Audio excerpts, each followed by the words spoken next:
Le pauvre Johann était bien triste. Son père était très malade et rien ne pouvait le sauver. Ils étaient seuls, tous les deux, dans la petite chambre. La lampe sur la table allait s'éteindre. Il était tard dans la soirée. Tu as été un bon fils. Notre Seigneur t'aidera sûrement à faire ta vie. Il le regarda de ses yeux graves et doux, respira profondément et mourut. On aurait dit qu'il dormait. Johann n'avait plus personne au monde maintenant. Ni père, ni mère, ni sœur, ni frère. Agenouillé près du lit, il pleurait amèrement. Mais à la fin, ses yeux se fermèrent et il s'endormit, la tête contre le dur bois du lit. Alors il fit un rêve étrange. Il voyait le soleil et la lune s'incliner devant lui, et il voyait son père, frais et plein de santé. Il l'entendait rire comme il avait toujours ri quand il était de très bonne humeur. Une ravissante jeune fille, portant une couronne sur ses beaux cheveux longs, lui tendait la main, et son père lui disait « Tu vois, Johann, voici ta fiancée. Elle est la plus charmante du monde. » Il s'éveilla, et toutes ses beautés avaient disparu. Son père gisait mort et glacé dans le lit. Personne n'était auprès d'eux.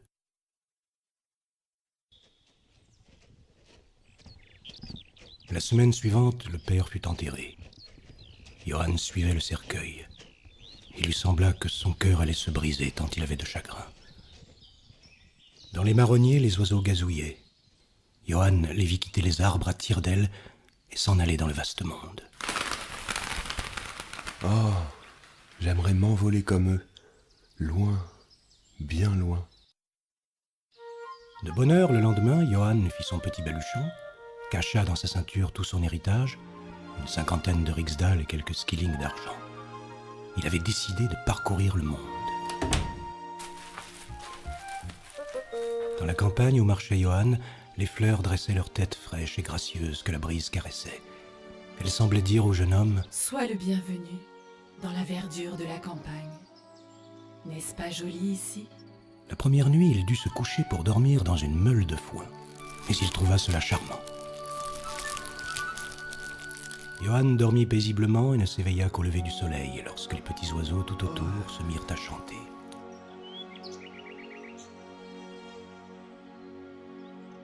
Les cloches appelaient à l'église. C'était dimanche. Les gens allaient entendre le prêtre.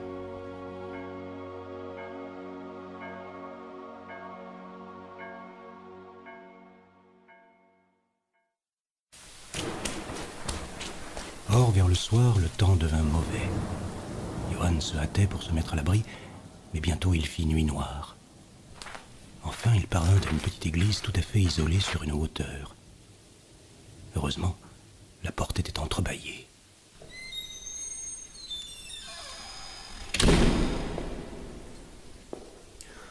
Je vais m'asseoir dans un coin. Je suis fatigué et j'ai bien besoin de me reposer un peu. Johann s'endormit, mais quelques heures plus tard, un violent coup de tonnerre le réveilla. Au milieu de l'église, il y avait à terre une bière ouverte, où était couché un mort qui n'était pas encore enterré. Johann n'avait pas peur. Il savait bien que les morts ne font aucun mal. Ce sont les vivants, s'ils sont méchants, qui le font. Et justement, deux mauvais garçons bien vivants se tenaient près du mort qui attendait dans l'église d'être enseveli. Ces deux-là lui voulaient du mal. Ils voulaient le jeter hors de l'église. Pourquoi voulez-vous faire cela? Voilà qui est horrible. Laissez-le dormir en paix. Oh, tu parles. Il nous a roulé, il nous devait de l'argent. Il n'a pas pu payer, par-dessus le marché, il est mort. Et on n'aura pas un sou. On va se venger. Il attendra comme un chien à la porte de l'église. Je n'ai que 50 rixdales. C'est tout mon héritage. Mais je vous les donnerai volontiers si vous me promettez sur l'honneur de laisser ce pauvre mort en paix. Bien, si tu veux payer sa dette, nous ne lui ferons rien, tu peux y compter. Ils empochèrent l'argent de Johann et sortirent de l'église.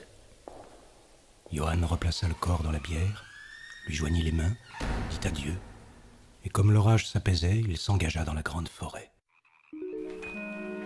Un homme de haute stature apparut au détour du sentier. Hola, camarade! Où te conduit ton voyage? Dans le monde, Je suis un pauvre garçon, mais le Seigneur me viendra en aide. Moi aussi, je veux voir le monde. Faisons route ensemble. Ça me va. Très vite, ils se prirent d'amitié. Mais Johann s'aperçut que l'étranger était bien plus malin que lui-même. Il avait presque fait le tour du monde et savait parler de tout. Là où en hiver émigrent les cigognes. Le soleil était déjà haut lorsqu'ils s'assirent sous un grand arbre pour déjeuner. À ce moment vint à passer une vieille femme. Oh, qu'elle était vieille! Elle marchait toute courbée, s'appuyait sur sa canne et portait sur le dos un fagot ramassé dans le bois. Dans son tablier relevé, Johann aperçut 3 grandes verges faites de fougères, de petites branches de saule qui en dépassaient. Lorsqu'elle fut tout près d'eux, le pied lui manqua, elle tomba et poussa un grand cri. Elle s'était cassé la jambe. Compagnon, tu pourrais m'aider à porter cette pauvre vieille femme chez elle? Ce ne sera pas la peine. J'ai dans mon sac un petit pot qui contient une pommade de ma fabrication.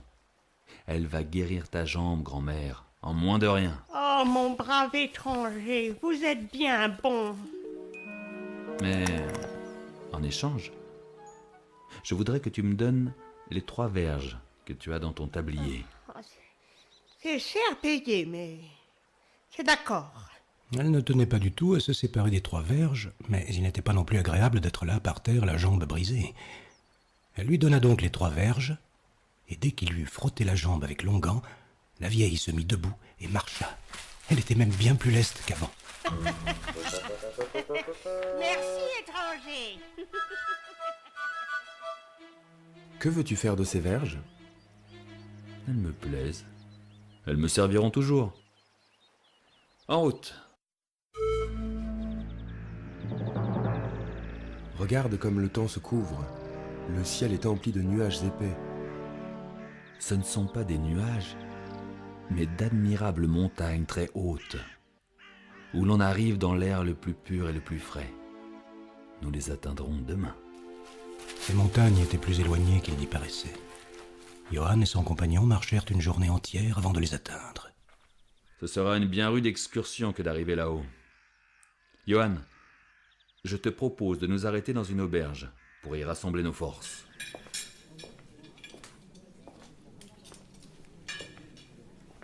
En bas, dans la grande salle où l'on buvait, il y avait beaucoup de monde. Un homme y donnait un spectacle de marionnettes. Il venait d'installer son petit théâtre et le public s'était assis tout autour pour voir la comédie. Au premier rang, un gros vieux boucher avait pris place, la meilleure du reste. Son énorme bulldog, or qu'il avait l'air féroce, assis à côté de lui, ouvrait de grands yeux comme tous les autres spectateurs.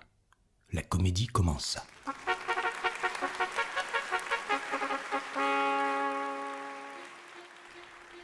C'était une histoire bien comme il faut, avec un roi et une reine assis sur un trône de velours.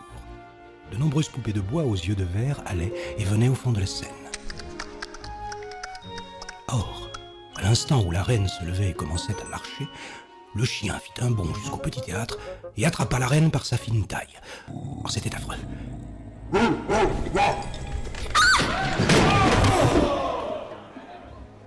pauvre directeur de théâtre était au bord des larmes.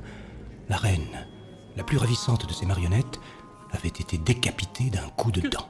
Que vais-je devenir? Oh, c'était ma plus belle marionnette. Ma pauvre reine, je suis désespéré. Calme-toi, brave homme. Je vais réparer cela. J'ai dans mon sac une pommade très particulière qui va rétablir ta poupée. Et, sortant son petit pot, il graissa la poupée avec le même onguent qui avait guéri la vieille femme à la jambe cassée. Aussitôt graissée, la poupée fut en bon état. Bien plus, elle pouvait remuer elle-même ses membres délicats. On n'avait nul besoin de tenir les ficelles. Elle était semblable à une personne vivante, à la parole près.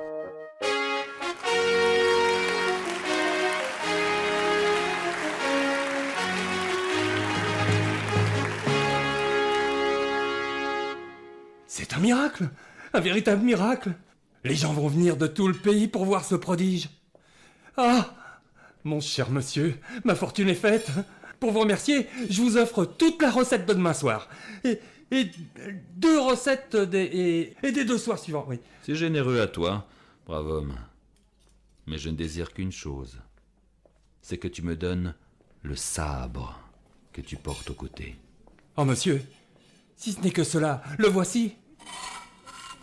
Prenez-le, et que Dieu vous bénisse. Le lendemain, Johann partit avec son compagnon. Ils gravirent les montagnes et traversèrent de grandes forêts de sapins. Regarde, Johann. Nous sommes montés si haut que les clochers des églises au-dessous de nous semblent de petites baies rouges perdues dans la verdure. Écoute, camarade, l'appel des chasseurs. Ah, je n'ai jamais rien vu d'aussi beau. À cet instant, levant les yeux, ils virent un grand cygne blanc planant dans l'air. Regarde! Quel oiseau magnifique! Il semble affaibli. Il penche la tête. Il tombe à nos pieds. Je crois bien qu'il est mort. Il a 2 ailes splendides, si blanches et si grandes. Cela vaut de l'argent. Je vais les emporter. Et, tirant le sabre que lui avait donné le montreur de marionnettes,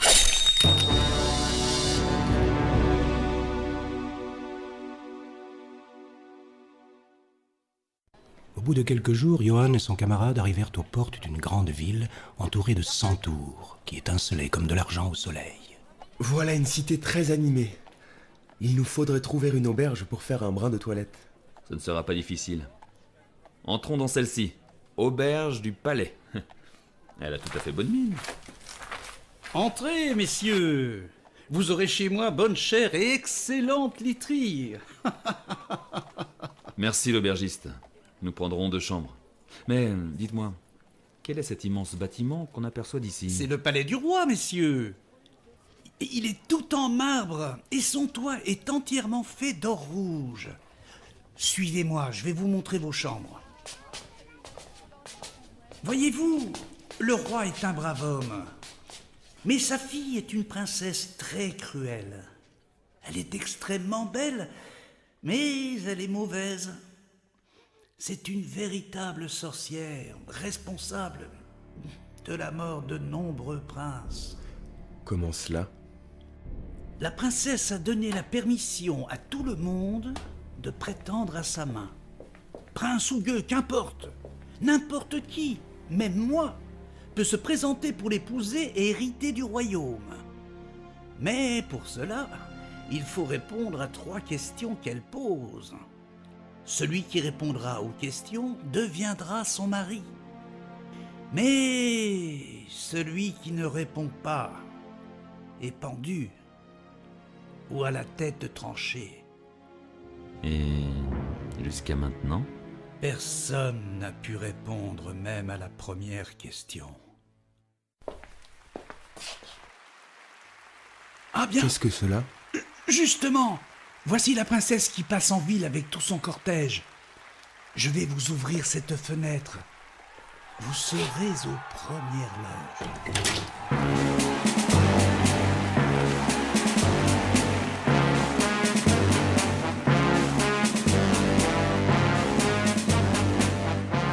La princesse passait.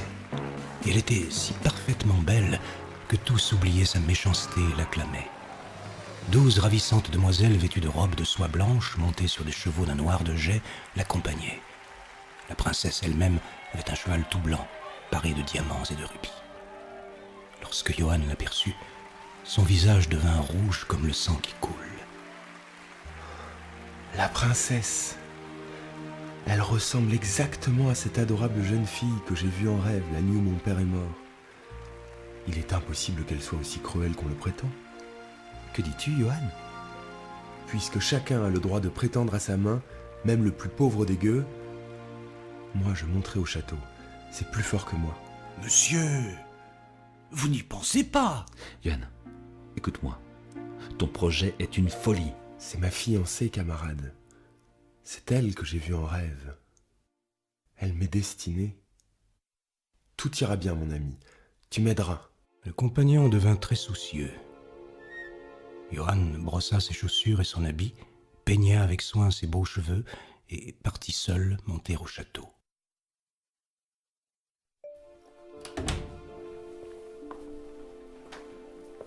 Eh bien, ami, tu es toujours décidé? Oui, compagnon, j'ai vu le roi. La première épreuve aura lieu demain à midi dans la grande salle du palais. La princesse me posera sa question, puis les 2 autres les 2 jours suivants. Il y a 3 énigmes. Et personne jusqu'à présent n'a pu résoudre même la première. Et si tu ne peux pas répondre? Il est probable que je mourrai, mais j'aime la princesse, je l'adore. Et à quoi bon vivre alors, puisque je ne peux vivre sans elle? Le soir venu, Johan, maintenant que ta décision est prise, il nous faut être gai et boire à la santé de la princesse. J'ai préparé un grand bol de punch. À la tienne, compagnon.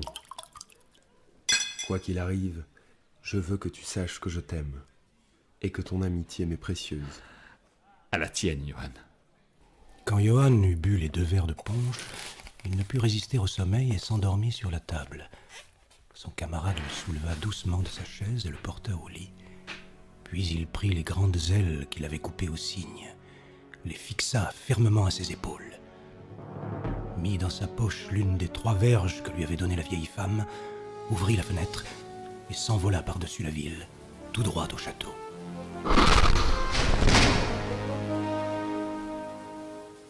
Le silence régnait sur la ville. À minuit moins le quart, une fenêtre du palais s'ouvrit et la princesse s'envola en grande cape blanche avec de longues ailes vers une haute montagne. Le camarade de route se rendit invisible, de sorte qu'elle ne pouvait pas du tout le voir. Il vola derrière elle et la fouetta jusqu'au sang tout au long de la route. Quelle course à travers les airs! Elle atteignit enfin la montagne et frappa. Un énorme rocher bascula et la princesse entra, suivie du compagnon que personne ne pouvait voir puisqu'il était invisible. Ils arrivèrent enfin dans une grande salle construite d'argent et d'or. Au milieu du parquet, un trône était placé, porté par 4 squelettes de chevaux. Un vieux sorcier, couronne d'or sur sa vilaine tête et sceptre en main, était assis sur le trône. Bonsoir, princesse. Comme tu es pâle, tu as un nouveau prétendant? Oui. Ô maître, aide-moi. Quelle question faudra-t-il lui poser? Écoute, tu veux prendre quelque chose de très facile. Alors il n'en aura pas l'idée. Pense à l'un de tes souliers. Il ne devinera jamais. Tu lui feras couper la tête, mais n'oublie pas en revenant demain de m'apporter ses yeux. Je veux les manger. Merci, maître. Je n'oublierai pas les yeux. Le lendemain, à l'auberge, J'ai bien dormi. Et toi, compagnon? J'ai fait un rêve étrange, Johan.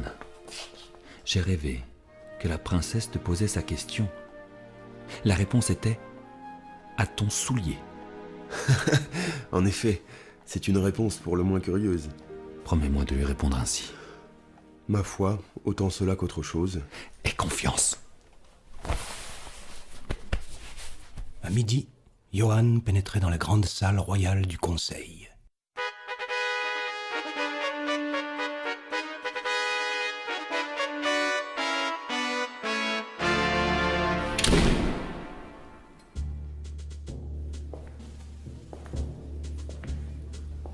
Que de monde! Les courtisans, les ministres. Le roi est assis sur son trône, et près de lui, la princesse. Dieu, qu'elle est belle! Bonjour, mon petit. Bonjour, Johan. Es-tu prêt? Je vais te poser ma question. Je suis prêt, votre majesté. Johan, peux-tu me dire à quoi je pense?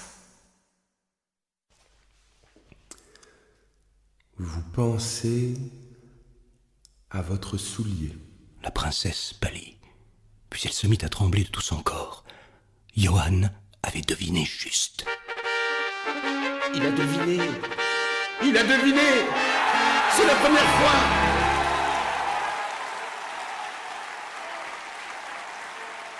Le camarade de voyage fut plein de joie lorsqu'il apprit que tout avait bien marché.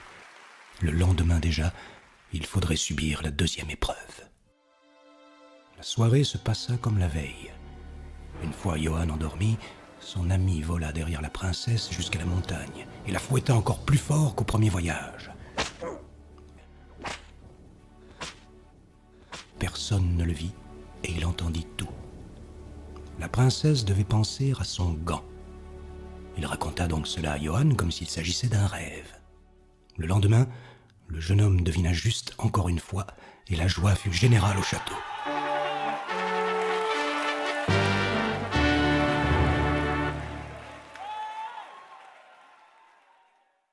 Le troisième soir, Johann se mit au lit de bonne heure. Il fit sa prière et s'endormit tranquillement, tandis que le compagnon de route fixait les ailes du cygne sur son dos et attachait le sabre à son côté.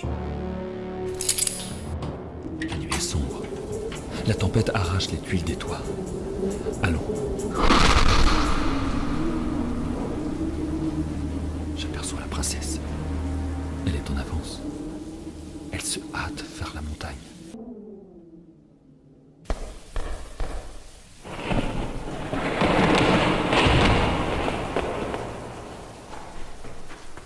Je t'attendais avec impatience. Oh, il grêle, il vente. Je ne suis jamais sortie dans une pareille tempête. Oui, les meilleures choses, on a parfois de trop. Mais dis-moi, ton prétendant... Il a encore deviné juste. S'il répond demain à la dernière question, il m'épousera. Et nous ne pourrons plus nous voir. Non, rassure-toi. Tu lui poseras une question à laquelle il lui sera impossible de répondre. Viens, je vais t'accompagner jusque chez toi. Ils s'envolèrent tous deux dans la nuit noire et grondante, tandis que le compagnon, invisible, les suivait jusqu'au château du roi. Nous voici arrivés. Va te coucher, dors paisiblement. Et demain, pense à ma tête. Le compagnon l'avait entendu, et à l'instant où la princesse se glissait dans sa chambre, il saisit le sorcier par sa longue barbe noire et trancha de son sabre sa hideuse tête au ras des épaules. Voilà qui est fait. Le corps de cette vermine nourrira les poissons. Quant à la tête, le compagnon l'enveloppa soigneusement dans son grand mouchoir en soie et en fit un paquet.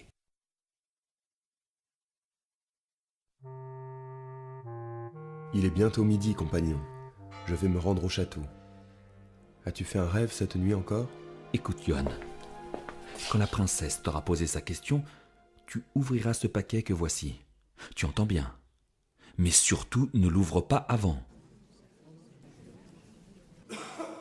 Il y avait foule dans la grande salle du château. Le conseil siégeait dans des fauteuils garnis de coussins moelleux. Le vieux roi portait des habits neufs. Toute la scène avait grande allure. Seule la princesse, triste et blême, vêtue d'une robe noire, semblait assister à un enterrement. Eh bien, Johann, peux-tu me dire à quoi je pense maintenant ? Princesse, vous pensez à ce que je vous apporte dans ce paquet. Alors, Johann déploya le grand mouchoir et découvrit la tête hideuse du sorcier.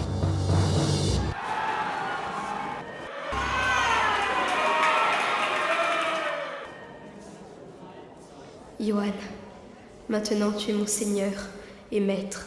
Ce soir, nous nous marierons. Vive les fiancés! Que la fête commence!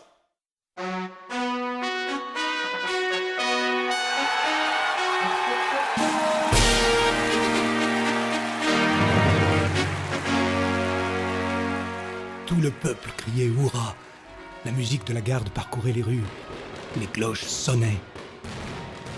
3 bœufs rôtis entiers, fourrés de canards et de poulets, furent servis au milieu de la grande place. Le soir, après les noces, toute la ville fut illuminée. Les soldats tirèrent au canon. Cependant, la princesse était encore une sorcière. Elle n'aimait pas Johann le moins du monde. Le compagnon de route s'en était aperçu. Johann, voici 3 plumes que j'ai détachées de mes ailes de cygne. Tu feras, ce soir, placer auprès du lit de la mariée un grand baquet empli d'eau. Lorsque la princesse voudra monter dans son lit, tu la pousseras dans le baquet où tu devras la plonger 3 fois, après y avoir jeté les 3 plumes. Alors, elle sera délivrée du sortilège et elle t'aimera de tout son cœur. Johann fit tout ce que le compagnon lui avait conseillé. La princesse cria très fort lorsqu'il la plongea sous l'eau.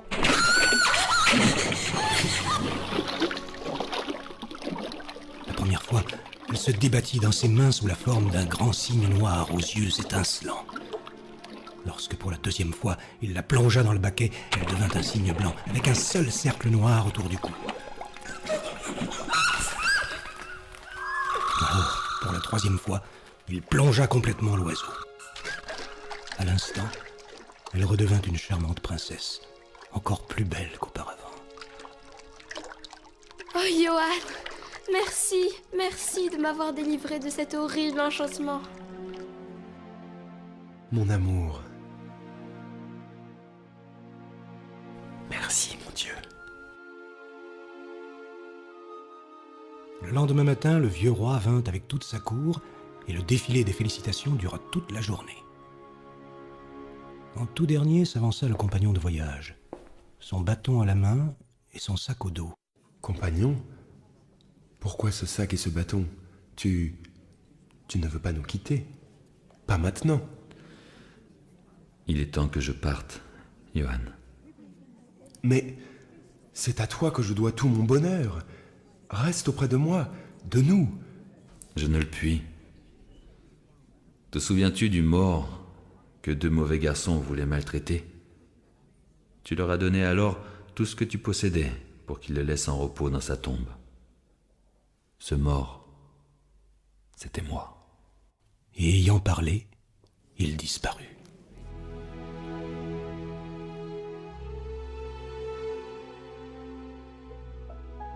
Johann et la princesse s'aimèrent d'un amour passionné.